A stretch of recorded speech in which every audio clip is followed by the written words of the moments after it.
You're listening to the series about family history, sharing the legacy of Bois Forte band members, past and present. Hausa.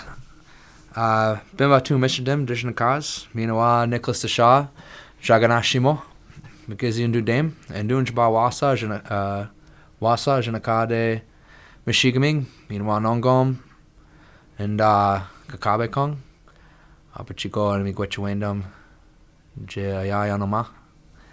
Just saying thanks very much for having me here. Glad to be here today. I'm Nick DeShaw, Bimba tu mishadim, Eagle Clan. From Michigan. Now I live in Twin Cities, and I'm a descendant of Bois Forte, Net Lake.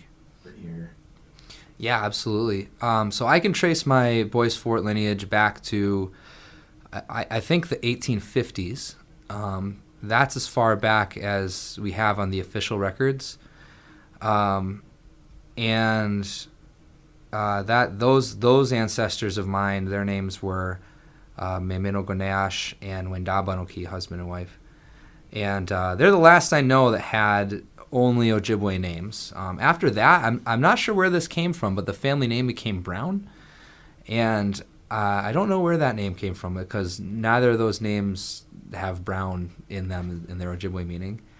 And then from there, because it kind of was a series of daughters, the name changed to Gagnon, I believe, and then from there to Langren. So my great-grandmother was Alice Langren, and she was the last that I know of in my direct ancestry to really be a fluent speaker of the language, which is something I'm really passionate about.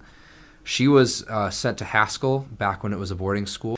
From there, she had a couple of kids. So she had a number of kids, actually.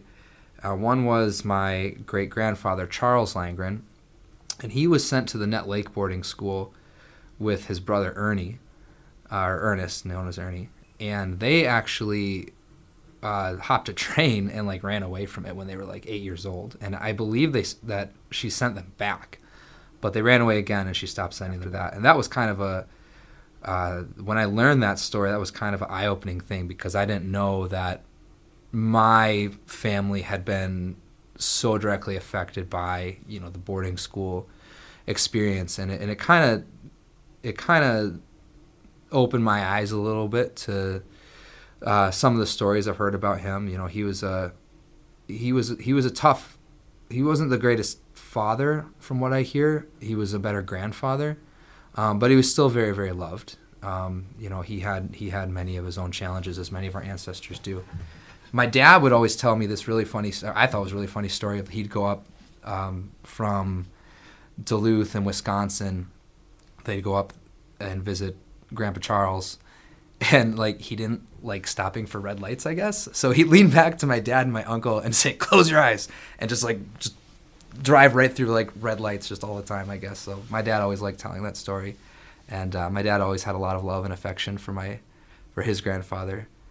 And Grandpa Charles kind of wanted something different. The 1930s was a hard time for everyone, but I think in particular for Native people, and the reservation was a tough place to live. So he left and moved to I think he moved to Ely first and then Two Harbors. So my grandmother grew up between those two areas, and then she went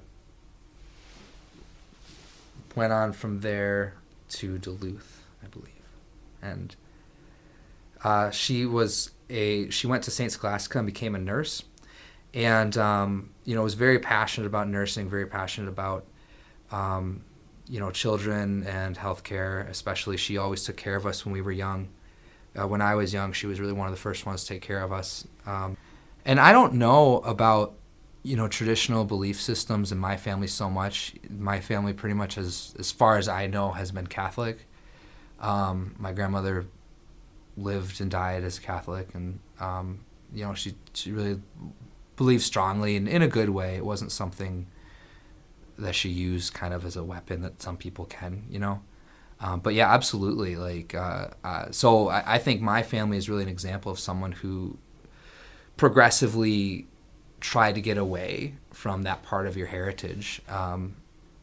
And it was something to hide until like kind of I came around. My grandmother got more open with it and was more proud of it, that part of where she came from. Yeah, I've really fallen in love with Nett Lake since college. I only came up a few times, but now I'm trying to really make it a point to come here as often as I can, just to really try to be a part of this community and learn what I can. And as I have my own children, I want them to know.